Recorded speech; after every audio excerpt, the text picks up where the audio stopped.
Our hot new bombshells have left the villa. We're not free. Not yet. No, not And yet. I love it. What can I say? I love chaos. And this is chaotic. I'm starting to get scared. I'm holding my purse a little bit closer when I open twitter.com.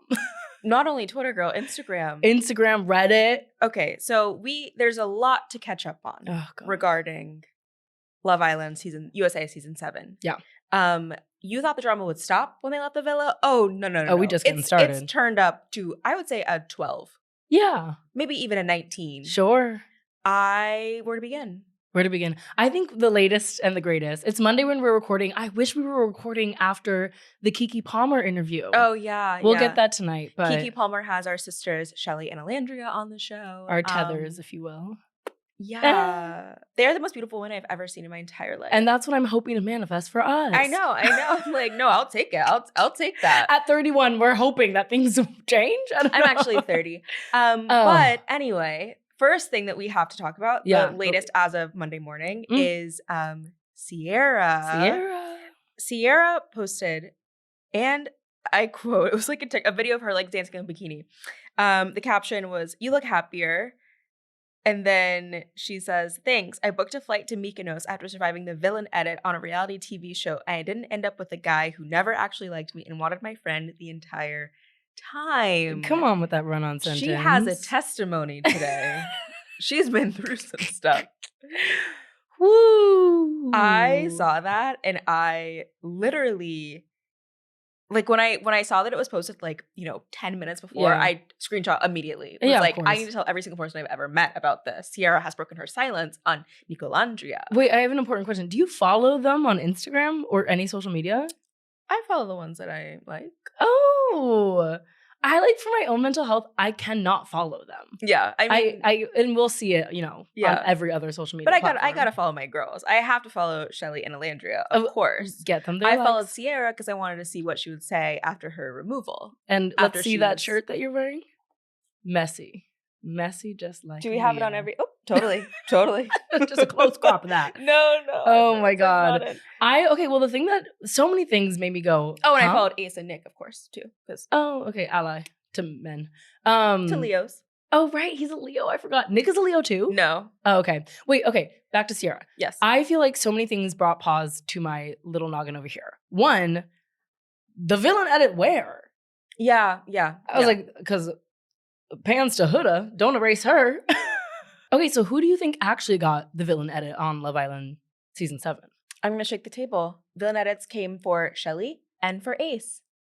They both got the villain edits because why is it that people did not believe in Black love until damn near they went to the hideaway, were about to leave, and then people are like, oh, they're so cute together. Oh, da-da-da. Listen, realized it all along. And it was only, and I didn't like the way too that they were really kept kind of harping on Shelly talking to Huda about Chris. Because in that scene, if you watch it closely as an emotionally intelligent adult, you can see that Shelly is a little bit hesitant, but yeah, girl, go ahead. Yeah. And she did not really mean that. Okay, well, most people watching Love Island USA, I have to come clean and say, are not emotionally intelligent adults. They might be adults. Okay, you got me there. Yeah, I got you. You got me there. But I love your full eyes, clear heart, can't lose. But I love your clear eyes, full heart, can't lose. And did, but it's and okay. Did lose, and yeah, a few times. And I don't think that Huda got a villain edit either because, first of all, she stayed in the house for damn forever. Yeah. And also, they did show a lot of her, they had a lot of her scenes, explaining herself, which is mostly just repeating herself, which... calling a spade. But I think that she had a lot of chances to talk through what she was thinking. Mm-hmm. And Shelly and the talking heads and the confessionals really didn't. Mm. Who did you think got the villain edit? The real villain of Love Island USA season 7 is all of us. Okay? Pan to the viewers. I did not know mental illness was this pervasive in this country. Oh. Even now, it's one thing to respond to the way these, again, their brains are still developing. They are people that are on a reality dating TV show where most of the challenges are just dry humping and making out. Let's remember that before we hold people to the fire, shall we? But the way that people are reacting and responding even now has me scared. Yeah. I'm scared. Yeah. Raise your hand if you're scared here. Yeah. Huda HQ, I'm afraid. Huda HQ. Huda HQ. Oh Now, Nicolandria HQ, let me tell you, I'm a card-carrying member. I pay taxes there, actually. And I own Amex, property there. Yeah. But even that community is starting to scare me a little bit. When I'm seeing countless threads that are just, here's a breakdown of what happened in Nicolandria's live stream. And it's like 45 tweets. Oh. We've got to get jobs. We've got to start getting careers. I'm sorry, that is a job. That is a career. These are people who have boots on the ground. Did I not leave a concert? No, I left a movie, went home, was in my bed, like the Sarah Paulson meme, literally like on my side, phone illuminating my face. And I was watching Nick on TikTok Live, 30 years old. I'm watching Nick, don't even know his last name, on TikTok Live, talking about whatever. And the way that he cradles her as she's like laying on top of him, I'm like, oh my gosh, may that love find me. I have to be clear that I did scroll through all 45. Like I'm part of the problem. You had to. And the people who did all that work, I'll say on the ground reporting, I'll say war correspondent, I appreciate their labor because I don't want to really watch, a video of it. I don't want to be able to scroll through and kind of spend time on the parts that I need more clarification on. Highlights. Did you watch the Disneyland edit? Of course I did. Of Nick and which one did you like more, Nick and Alandria's or Shelly and Ace's? I love the erasure of Taylor and Clark because I did check after I saw whose was posted first? Ace. I don't know that. I think Ace and Shelly's was posted first. Okay. And then I saw Nick and Alandria's posted second. And then I don't know actually when Taylor's was posted, but I was like, it would be so funny if they just didn't give Taylor the camera crew, but they did. They did. They had to. That's because male friendship is so low effort in those states. But I want to go back to Sierra for a minute, can we? Oh, yes. Because I think that if you read between the lines, a key part of this, what I read in this text, I didn't end up with a guy who actually never liked me and wanted my friend the entire time. Nicolandria confirmed. Oh, and it's fake. Show me fake. Show me fake because the other woman says it's real. It's real to Sierra, so it's real to me, honey. When Nick and Alandria were on TikTok Live and they were getting called fakest couple, and Alandria said, "And yet look at you. Yep. Here are my comments. Yep. Paying my rent. Yep. Curious. Yep. No. Swirl Twitter. You did your big one. It's hard to root for Swirl Twitter and Swirl TikTok right now. I don't consider Nick and Alandria a part of the Swirl community. I consider them something higher. Oh. I don't know what, but I'll also go back to it. Are we giving Nick a black card? No, I'm not doing that. Wait, but I am pivoting. We can always come back to whatever we're going to talk about, but I have to pivot to talk about the crazy, scary video of the Casa Boys. The Casa Speaking of people applying for a black card and getting denied. Well, first of all, okay, so the Casa Boys plus and then some recorded a video with the caption of them dancing with the caption that's like, "Are we invited to the cookout?" First of all, there were black people in it, so I was like, okay, self-hate. Okay, Teeth is also hate, and you know who I'm talking about too. The one, what is his name? JD. I don't know, but he's the one who's like, Huda was like, that challenge was crazy, and he's like, he's like, you're too dominant. Oh yeah, his teeth are really like he's very forward. He walked into a room teeth first. Oh, he doesn't? Wait, what? That reminded me of MAGA teeth. Oh, maybe he has MAGA teeth because he's in this video thinking he's not invited to a cookout. He cannot catch a vibe to save his life. I've seen many of their, because they're all singing in an Airbnb together. I've seen many of their videos together, and he's always the one that I'm like, how is Zach with a C, who had not even 2 lines on the damn show, eating you up in the background of these videos? Oh my god, I forgot about White Zach. Yeah, Zach with a K. How's he doing for you? I think talk about. Didn't get a villain at it, but should have. Is the real villain in the house is Zach with a K. Because first of all, I thought he was the most handsome of the Casa Boys. He's so hot with the bandana on, but yes, I think even with the little low bangs, with his turf bangs, with his low bangs, his turf bangs. Be fucking for real. The turf bangs fit the attitude. They did. That was a warning sign. Because it really was. Because why are you, first of all, he switched up on Alandria. Quickly. Dumped her out of Casa. But listen, all in God's plan, it all worked out in the end. I'm not going to hold a grudge. Then he switched up on Amaya. Yep. Once he saw the 100K in his clutches, he switched up on her. Then he tried to switch back on her and like get back with her, cozy up. She saw right through it. Thank God. Good. Then after everything, he's like talking about stuff that he didn't even see in the house himself. He's like on his he was the first boy to get off the house and go on to lives and start like trying to stir up drama, all of this stuff. I'm like, who gives a fuck about your exit interview? No. You're on the episode. You were literally there for like 3 days. I love when his mouth is shut. He had so much potential before he spoke. He should be seen and not heard. For sure, for sure. Like many men. Like most. I'll say, except for if you know who you are, all. You know who I'm thinking of. Yeah, I do. DM me and I'll tell you. And his name is Ace. Oh, and he's a Leo. please. Paid for hair, toes, nails, and clackets. No, you being off book on his little jam is of crazy. Of course I am. Oh If you only saw me and Remy, my dog, I said, Remy, come on, girl, we just woke up from a nap. Come on. Let's get in this TikTok together. I will say, there is a photo, I have no idea what it's from, of Nick, Alandria, Shelly, and Ace. And when I tell you they look like, the photo was from the WNBA All-Stars game and their trophy wives. I swear to God, I was like, these little stud lesbians are killing me. And Nick, I guess I'm giving him a black card, fine. He could be a stud too. Wow. They looked fucking crazy. Studs can be white, can't they? No. Oh. No, that's for black lesbians only. Well, you learn something new every day. Thank you for educating me. Thank you for educating me. No, I'm gonna throw you on that world raw. See what happens. Speaking of holding a little bit of space for Nick being one of the biggest baddie stands in North America. Name drop. He said, "Oh, Natalie Nunn." He said, "Oh yeah, I'm off book. I know these girls." He said he watches baddies. He's like, I haven't watched Baddies UK yet, but like I'm on Baddies. Which one is it? I don't even know. Like, do you see how big I'm smiling? I can't remember the name.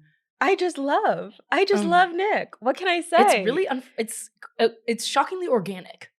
Like, what do you mean? Like he is. I mean, I guess he's from Florida. Yeah, he's from so Jacksonville. And listen, it was in this very studio that you and Devin tried to tell me, oh, whatever. I'm like, he's off book on every baddie on Baddies.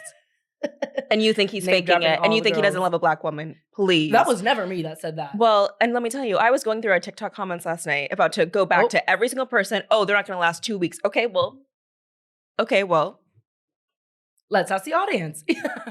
No, I will say they converted a lot of, they were haters.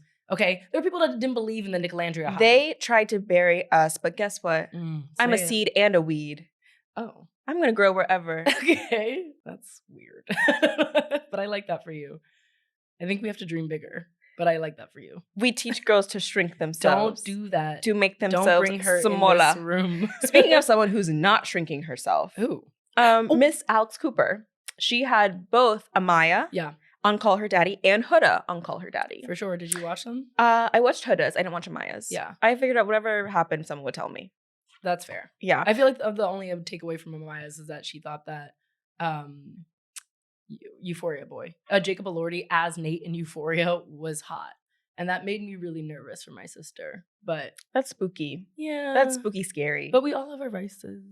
Hopefully not that one though. Yeah. That's spooky. Yeah. I did watch Huda's in full, and I was very moved about her talking about the history of domestic violence in her house, her like troubled upbringing. And then we started talking about the Love Island stuff, and I was like, and I'm back out. Huh, interesting. Yeah. I remember it differently, actually. Yeah. That's funny. The things that woman does with history, her story, if you will, is so interesting. Well, I think, okay, the biggest thing to come out of that interview was that right after it aired, I guess, Shelly had unfollowed her. Yeah. And they'd maybe blocked each other or unfollowed each other. Which I was like, interesting. Because I don't know why. Like, we're so still stuck on the Huda, Chris, Shelly love triangle for how much it does not matter in the big scheme of things. Right. Like, Huda really still says, like, oh, I brought Chris back to the villa back to the main villa for all of us. And I was like, okay, you can like repeat that a lot. Yeah. But just say that you've brought him back for yourself. Like, what? That's like not a bad thing. It's Love Island. Yes, absolutely. And if Shelly had an attitude about it, that as she was totally within her rights to, that's fine. Yeah. But just the continuously saying again and again, no, it was for all of us. Like, I don't know. And again, we talked about this a little bit before about how like the girl's girl kind of. There is no girl's girl except like, for Amaya. The litmus test of like, and not even Amaya really. I think Amaya was the only girl that really took on conflict in a real way in that villa. In a real way, not like in a yes and, not like in a like putting your feelings aside or talking to everyone else but directly to the person. Amaya was the only one that like addressed Huda's behavior. Like, a lot of girls co-signed it, I will say, for a long time. Yeah. And I feel, because now, like, Huda has this whole thing about how Shelly was, like, bullying her the entire time in the house. Like, people were sharing edits of, like, something Huda's working at, and she kind of starts, like, posing a little bit. And then Shelly and Alandria and someone else are like, Nick, is she, like, posing for us? Like, this is, like, kind of uncomfortable, weird. Which I can see it from both sides. Huda misreading a situation and trying to make a joke out of it. Yeah. But I can also, that's not bullying. That I think a lot of the stuff that happened toward the end of the house was that people are kind of fed up with Huda's behavior. For sure. Because I also don't like the way Huda always says, like, well, Ace was one of the main people turning people against Jeremiah and I. No, it was because you involved every single person in the house into this relationship. And so, listen, at the bell rings at the end of the day, and people have opinions about it. Yeah. And every single person was that Popeye's employee. Hearing about Huda and Jeremiah one more time, that black woman on the end of her bed, that was everyone listening to her cry through it. I will say, I wish someone held her a little bit more accountable earlier on. Yeah. And maybe there could have been an opportunity for change. That doesn't erase the fact that Huda's behavior is simply unacceptable. But also, bickering over Chris, him? Yeah. Him? Yeah. Please. No, again, I do feel like, I think you're right. I think this is like, the Chris is such a small part of just the escalation of stuff between Shelly and Huda, where Huda's behavior just was unacceptable to Shelly, and then she finally said something about it. Do you think that Huda put her ass in Ace's face? Yes. Clean answer. Thank you. That's all I want. Yes. To know. Do you think that? I think it sounds a little gray from all the accounts. It didn't sound like it was exactly like face sitting. It sounded like the ass was just too close to his face. I don't know because Iris sounds bad. Iris was on the Gabby Wendy podcast, and she was like, yes, she said like it was too much, but it is also a challenge, but also like no matter what, it was too much. Yeah. And also that no one has very super clear boundaries going into the challenge because you don't even know what it's going to be, but still like it felt a little bit over the top. Okay, are we going to tune in for reunion August 25th? Of course. Of course. We're too sad. We're sad they're in the theater. They're telling us to get out. Okay, what do you want out of the reunion? Who do you want to see really? Because I saw a video of Andy Cohen on the Lost Culture award show red carpet, and he said like he's a lot of stuff to talk to Ace about. And I was like, oh. And the boy mom leapt out of me, and I said, excuse me. Put her back down. No, that's my son you're speaking about. I'm curious to see what he pops out with, but I do really want to see the moment we were robbed of, which is Sierra and Olandria having a real conversation about her connection with Nick. Yeah. Now that she's seen it back. Yeah. I do. I want that conversation. I want to clear it on air. I do. I saw some people saying like Sierra must not have taken Olandria and Nick's thing very seriously and thought Olandria was like beneath her. And that's why it took Iris being like, girl, like, wake up a little bit. Have you seen that body? Yeah. Have you seen those cheekbones? You better run. You better be afraid. And I don't know. I kind of feel like Sierra was, I don't think this is like not derogatory, but I think that she was just a little bit more concerned about like how she was coming across. Because she was very, like coming across very healed in every interaction, like really doing like the therapy speak, which is like Austin really liked about her, that Nick really liked about her. Yeah. And so I think that she was like trying to just play it cool and not really blow anything up. But I do think that like naturally you would have a reaction. Even when she said, I'm happy that you explored with Olandria, someone I trust. I was like, that kind of sounded like BS from the beginning. And I don't begrudge her for lying, but now we can be honest about it. Yeah. What do you want out of the reunion? I want Huda and Jeremiah to both come to an agreement about their relationship, because I don't think I buy that it was completely love bombing, just as I don't buy that it was completely Huda being like, super overly attached woman. I think that there's something in the middle where like it's just kind of like they both locked into each other so quickly that like when anyone did anything that was like just a little bit out of like what their expectation was, they both freaked out because they were both super attached early on. They were both very controlling, and they were both just like not willing to really talk about any part of their relationship to each other except for everyone else. Yeah. God forbid we had to talk about Pancake Gate again. The hell those pancakes have caused on this show. Yeah. Oh my God. Can I just say something to the people? Sure, address them. I want to talk to the people who, with a straight face, voted for Chris and Huda to make it to the final. Call them out. Don't call them in. I just want to know, how do you feel now? They couldn't even make it to the damn finale. And you said they can go all the way. You said give them 100K. Totally. They didn't even believe in them as much as you believed in them. Just for one of them to rob the other. Nasty work. Nasty work. That's just people being messy. That's ain't no real lovers voting for them. True haters. The real haters voted for Nicolandria. And that's me. Let's get out of here. Anyway, this week, stay around to hear us talk about the new Broadway show, John Proctor is the Villain. And I successfully bullied Hunter Yvonne, government name, Harris, into watching K-pop Demon Hunters. You're welcome. Lock in. So let me say this. Are you looking for a home for your worst opinions? Are you a hater first, but a lover of pop culture second? Consider this a glorified group chat, but we're not calling you out. No. We're calling you in. It is a safe space. To talk shit. Wait. Oh. What? Wait. Yep. Okay. It's a safe space to talk shit. But of course, from Wondery, I'm Peyton Dix. And I'm Hunter Harris. And this is Lemme Say This. Let me say this. Let me say this. And I will be saying this. Oh God. Let me say this. Let me say this. I gotta say it.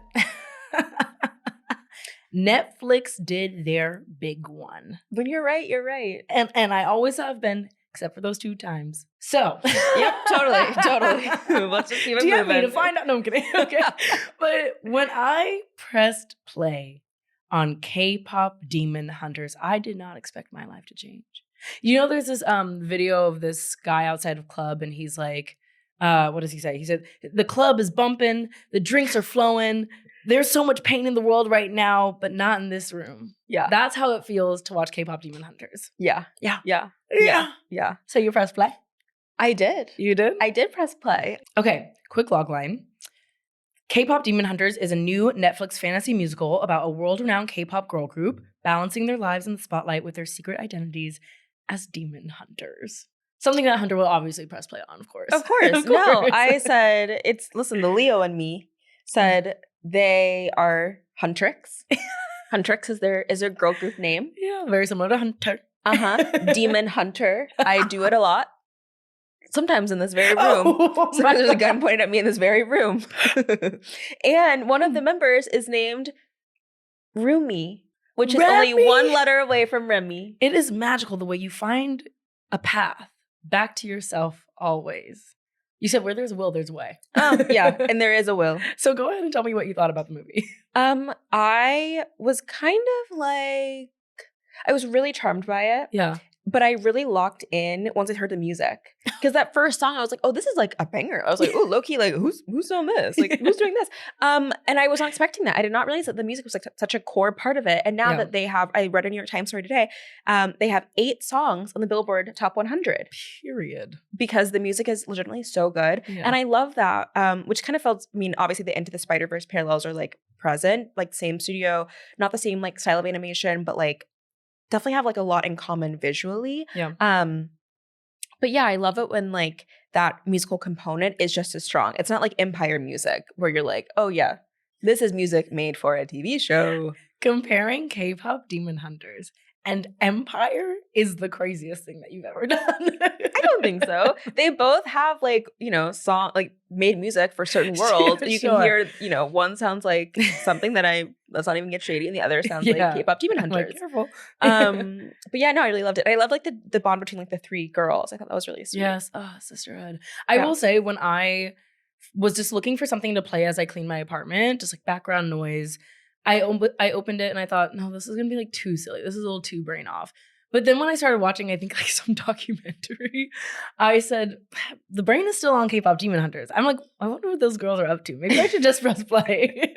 And I did. And when I tell you, apartment a mess. Because I sat down, okay. Nothing got folded. Nothing got done. That's so funny. Not only was I just immediately so sold into these girls, mm-hmm. I felt, yes, the music immediately. Soda Pop, chart topper. Soda Pop, song of the summer. You heard it here first. Golden. Soda Pop, the boys song? I like boys. I like boys. Breaking news.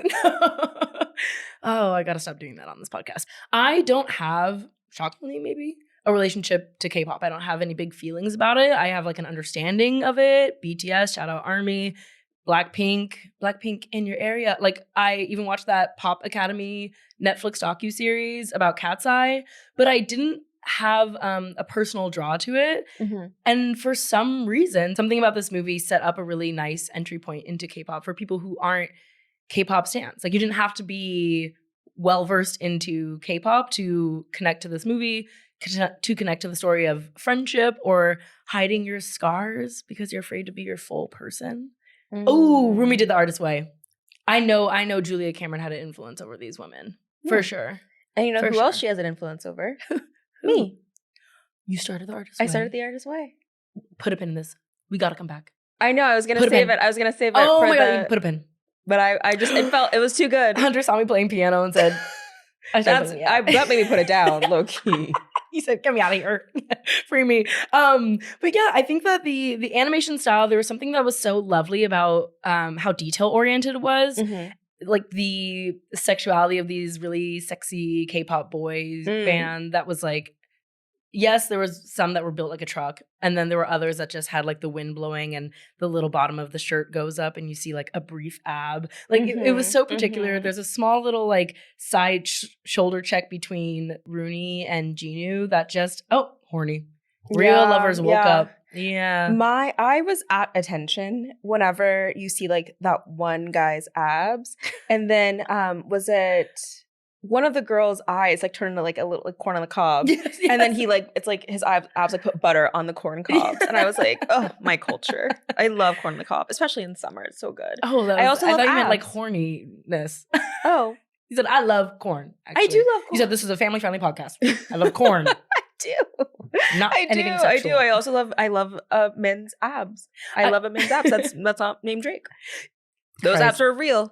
Oh, that's true. That's true. Yeah, The yeah. difference. I did not trust the man who had the pink hair who had the hair all over his eyes. I didn't trust that. Well, they were demons, so I understand why As many men there were are. trust issues. Yeah. So- Hunter's crossed arms watching so it. jot that Yeah, down. Triggered watching it. In fact. Oh wait, what were your favorite songs? Okay. I'm so glad you asked. Golden, Love, already going platinum love. in my house, and What It Sounds Like. Ooh, yes. Yeah. Period. Yeah. Did not Soda Pop. Soda Pop was like, this is cute. It's This is cute. But it's, in my house we play Swag by Justin Bieber. So it felt a little bit like, yeah, okay, I get it. Okay, what were your favorite tracks? Oh, well, my favorite tracks were, yes, Golden. Your Idol was a banger. Soda Pop Song of the Summer, like I said. And hear me out on this one. Because when I tell you that Free is gonna be in my Spotify Wrapped, and not just because I think it's a good song, but because I fell asleep listening to it. Wait, that's so crazy. I woke up at 6 a.m. I also fell asleep listening to music, like in the other room, in the speaker in the other room, and I was like, what the heck? Well, do you normally do that? No, never. Oh. Oh. You know, well, I'm like you're a feeling- yearner. I You're a know. yearner. I have So like I have to that like makes sense for add you. a soundtrack to my dreams. You know how Totally. I am. Well, my living room heard a lot of clips oh on god. Friday night. Yeah. And I'm not mad about it. But I think something that I really liked about this movie is that it kind of came out a couple weeks ago, but it really like I kind of found an audience pretty quickly. But now it's like everyone is talking about it. Yeah. And I like the idea of like a movie releasing and just like gradually growing bigger and bigger. Because I was just reading an interview again with the directors in the New York Times today where they're like, at first it kind of seemed like it found like a small audience, but now it's like, 4-quadrant appeal for a K-pop animated movie that on paper does not sound like it would have the biggest audience in the world. But like now, of course, Netflix is really pushing it. And that's like, I love like that like trajectory for like a piece of media. It's really nice. And I think something that feels really accessible about it is a lot of the writing. Like, it doesn't feel like it's pandering to a young audience, which I thought it was for. Yeah. It felt actually for me. And like, yes, also for kids, maybe more kids to aspire toward, because I do think there's a little bit of a maturity to these girls. I'm not sure how old they're like supposed to be. Yeah. But at least in their mannerisms and the way they're dressing and the way, in what they're discussing, I do think that there's something that's really nice in terms of how we can either put them on a pedestal if you're younger or see yourself in them as like a 31 shocking year old girl. Yeah. I also really love the concert scenes. The concert sequence was like the art there, the design there was so good and felt like, oh wow. Also, you know what? They're gonna get mad. Yeah. They're gonna get mad at me again. They always are. I don't know if they will actually. But a lot of Takedown reminded me a lot of Endgame, Law of Reputation era Taylor. Oh. And I was like, oh yeah, get mad. Well, since we're not getting that album, we'll get this instead. Yeah, But, oh yeah. my God, Takedown. So Well, good. anyway, let me say thank you. Yeah. Let me say you're that. Welcome. Let me say thank you. You're welcome. Yeah, I love something that seemed incredibly unserious, but actually took its audience very seriously. Yeah, I exactly. loved it. Totally. Like the girlishness of like the way they would want to be eating ramen, like wanted to be like snacking, like all of that stuff. I was like, this is so cool to see like they can do this and also be demon hunters. It's like in their Powerpuff Girl bag. I love that they could be this, and they can also be demon hunters. We teach girls to shrink themselves, to make themselves smaller. It was so serious when you said that, and it was so important and beautiful to me. I said she is doing the artist way. Women can be demon hunters too, girl. Be yourself. Love that. Press play. Seriously, I have told so many people, and everyone got really stressed out at me weeping, sending a photo of me weeping watching this movie. Oh, I have to get one thing in. Yeah. There was a scene in KPop Demon Hunters towards the end that I was like, why am I getting so emotional? I'm always emotional. But it reminded me of Cheetah Girls. The scene at the end of Cheetah Girls when they all come together and sing about how their stripes are different and all that, but they still love each other. I was bawling my eyes out when they were finally coming back to fight the demons together. No, it was really like, like the meeting in the middle of a crowd. Oh yes, there's nothing like cinema. The movies. I get it, Hunter. I get why you are the way you are. No, it's one of the best movies I've ever seen. Letterboxd top 4 for sure. Oh wow. Sorry. Yeah. Wait, did you have a favorite character? I did. I loved the three-eyed raven who was sitting on top of the tiger, especially because Rumi was like, why is he wearing a hat? And the guy was like, oh, well, the hat is the tiger's, but he just really liked it and kept it. Chic. Sorry. Wait, that's so funny because I was going to say my favorite character was the tiger. And I'm like, is that our tiger? When the tiger keeps trying to lift the pot over and over again, something about that neuroses really resonated with me. And he has big eyes like someone. Anyway, that's so us. And the raven has 3 eyes. Yeah. Nosy. Yeah. Always peeping. Always watching. Wait, okay, us boots.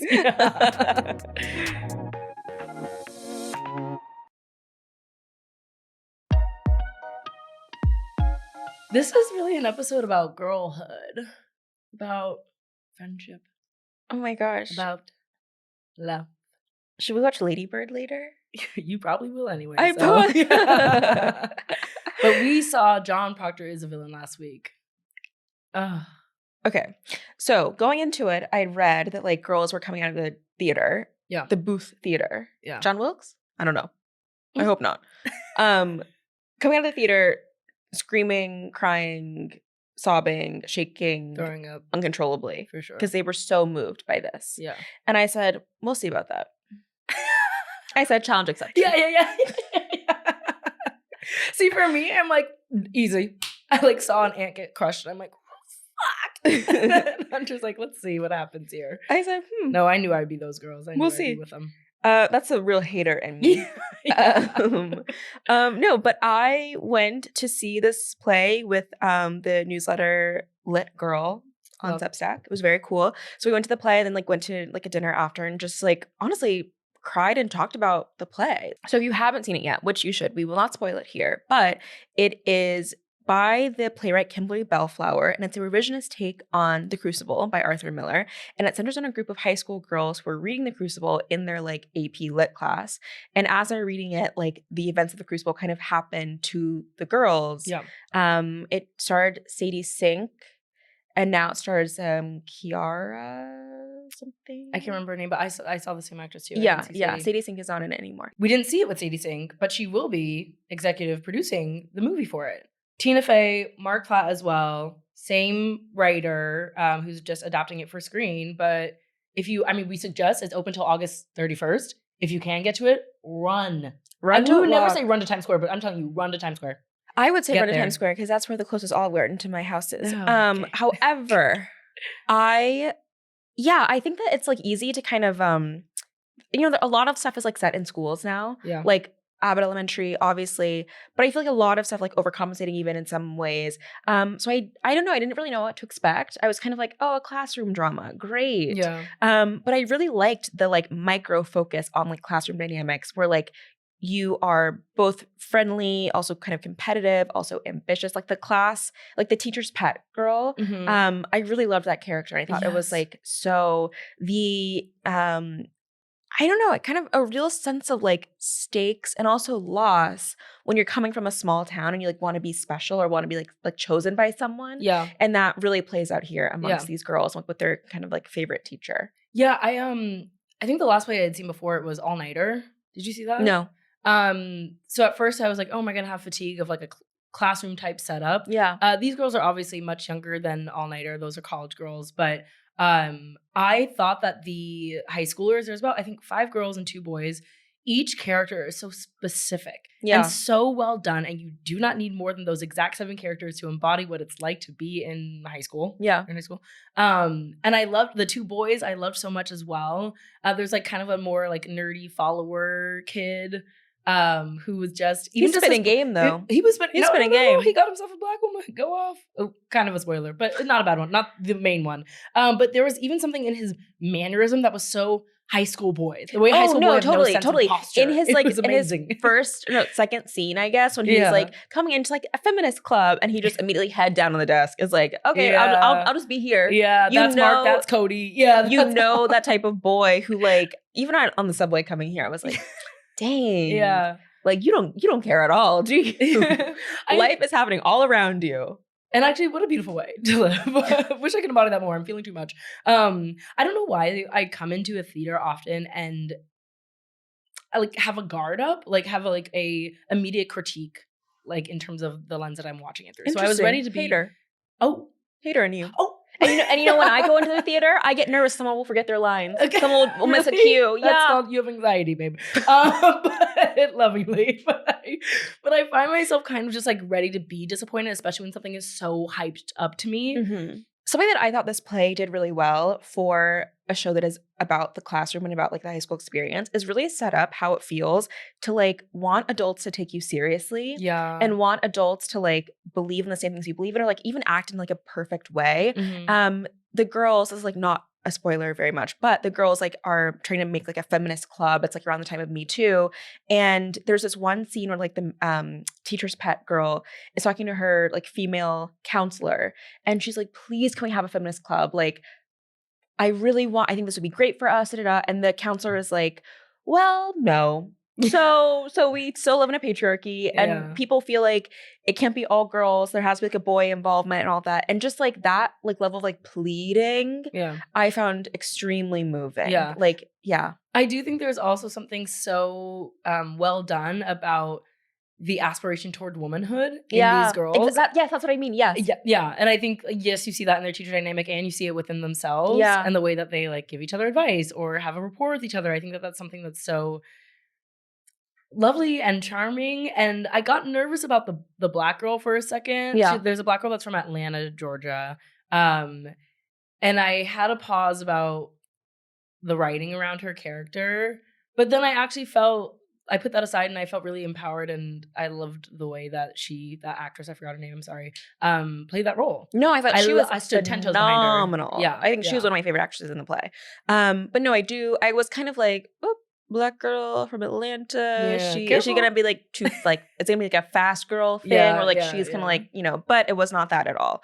And I was really happy. And I kind of I liked that she was like always like super frank and also her being kind of like in some ways an entry point into like the whole dynamic of the girls because she is new at school, Right. like, doesn't really know. Yeah. I thought that was really good. And it wasn't the kind of thing where it wasn't all about a boy. It wasn't all about like a love triangle or something like that. It felt really grounded in like, how can we show up for each other and how are we falling short of that Mhm. in these friendships that I thought was Mhm. like the most dynamic and kind of moving part of it all. You know what I loved the most? Not necessarily about the play itself, but walking into that theater and seeing how many young girls, high schoolers, college age kids were watching this play. Yeah. And I came away from it thinking, how lucky are they to be watching this and having an I don't know, like a protection over their autonomy, over their own, girlhood, over their coming of ageness. Like I, as a 31-year-old, I keep saying that. I keep dropping my age.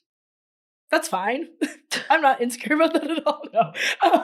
But I felt really proud that this younger generation of women get to look at things like this play and have it to help cement their futures maybe and how they show up in the world in their classrooms and stuff like that. 100%. And I also feel like to see that a play like this is like getting critical acclaim. Yeah. Also feel I think is like very instructive into like women's stories matter. Did you cry? No, but I didn't cry because I don't know why I didn't cry.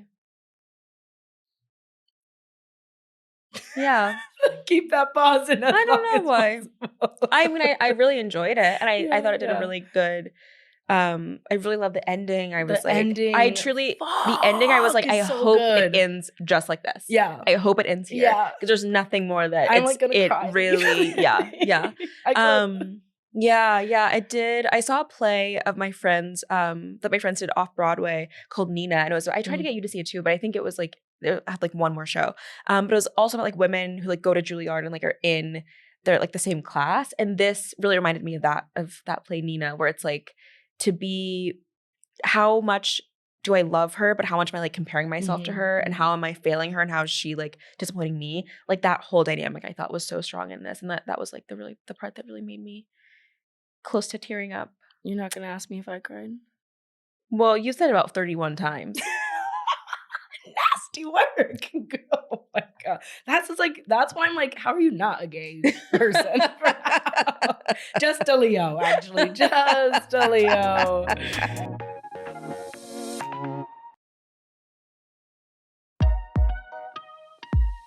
Ooh. You feel that crisp breeze in the air? Hold your purse tighter. What? The Leos are coming. Be afraid. It's always hold your purse tighter. It's always, oh, here comes a Leo. But no. When you want to have a good time, you know who to call. And Aries. Yeah. What are Aries? Are they crybabies? No, those are Pisces. Every time someone tells me another sign, I'm like, oh, they're the crybabies? I'm like, get them away from me in Jesus' name. No, it is Leo season. It is. And I don't know if you saw. I'm triggered by this shirt because this is the shirt that Hunter wore to my birthday party during Taurus season. It's just a white tank. It's a white tee. Loud and proud. What am I supposed to? Nasty work. Oh, I don't know. What do you you were want to so do? lucky I was wearing a see-through dress. My mom was pissed about that. Yeah, it's Leo season. It's It's always Leo season to me. Yeah. Yes. No, Yo. skin clearer, hair shinier, boobs bigger, legs longer. Oh, in the YSLs.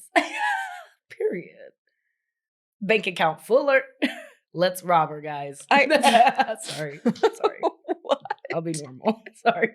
Please. There's a class war happening. It's in this room. It's a war on Leos. It's always a war on Leos. It literally is Blame always J-Lo. a war on Leos. Blame J-Lo. She has a song coming out on her birthday. I Did know. you see? Yes, I saw the birthday invitation. You get a free link. I can't stand her, and yet I honor her in a way that I don't. Yes. There's a war that's going on in my body. The way that I'm like, I want her dead, and I'm also like, never let her die. Give her a mic. See what she does with it. Nothing good. It's Leo season. What can I say? Oh my god. I'm so happy. Who's your favorite Leo of all time? Me. Oh, who's your second favorite Leo of all time? Whitney Houston. Nice. Third? Ben Affleck. You know what I love about you? Ask me my fourth. Go ahead. I can keep going. No. Fifth, Barack Obama. No. Sixth, Leo DiCaprio. Seventh? Got her. I know my least favorite. Ooh, I know that. Ooh, which one? I don't. I'm surprised you didn't say Ace. Actually, I don't want to say. Oh, I should have. Yeah. I should have. Oh. One thing Hunter's gonna do. I'll tell you this. Let me say this. One thing Hunter's gonna do is be exactly herself. Okay. Predictable. Yeah. So thank you for being you. Thank you for being consistent. What can I say? Piss me off. I have another. Anyway, yeah, I can keep going on my list of favorite Leos. No, we got to wrap. No, well, I'm healed now, so drop that down. I won't, because I don't have a pen. And you normally have yours clicking in your hand. I do. You're do. healed? Oh, I have my lemon road with me. Okay. Until they're paying us, maybe put that blur it out. Okay. But I started the artist way. Oh, look at her, speechless. Well, Julia Cameron needs to run me my 10%. Oof. That's how I feel. I'm starting to do that toxic thing where I'm like, that's my thing. And like all my friends are like, Peyton, hey, and I'm like, wait, hold on. Yeah. And you literally never stop talking about it. I'm doing the work. Never. How does it feel? It feels okay. I've been doing my little morning pages. Yeah, you take yourself on an artist date. Yeah. No, Okay. not yet. One step at a time. It's coming. Yeah, it's coming. Take It's what I can coming. get. Wow. I actually am kind of pissed at you Oh, because why is it you've been artist way this, artist way that, Julia Cameron this, Julia Cameron that. Girl, I went to buy the damn book.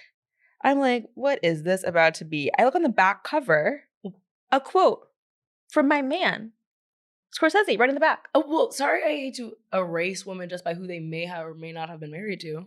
Julia's living her own life. This is her own story. They were married? Yeah. No way. Yes. I was like, why did he blurb her book? And wow, that's so crazy. Is he a Leo? No, Oh. he said, what's November? Meh. Whatever. Well, So now you're locked in? now that Fuck I knew about the you. cosign, now I'm locked in. You That is so are nasty. too, what can I say? Sorry, boys' rights. But I'm excited for this journey for you. Yeah, We'll do I a don't know. What am I check-in. I guess, how will you know when I've You'll know. finished it? Well, That's it for this week. We, as usual, we are 2 online, so you don't have to be. what am I listening to? I'm literally only listening to Swag and the Clips album. Well, you should also be listening to Huntrix, Stream Golden, right now. That's not Huntrix all the time. It's called Talking to Myself. Okay. It's Leo season. Okay. What about it? Follow us on socials at Lemme Say This Pod, at Peyton Dix, and at Hunter H. Let me say this.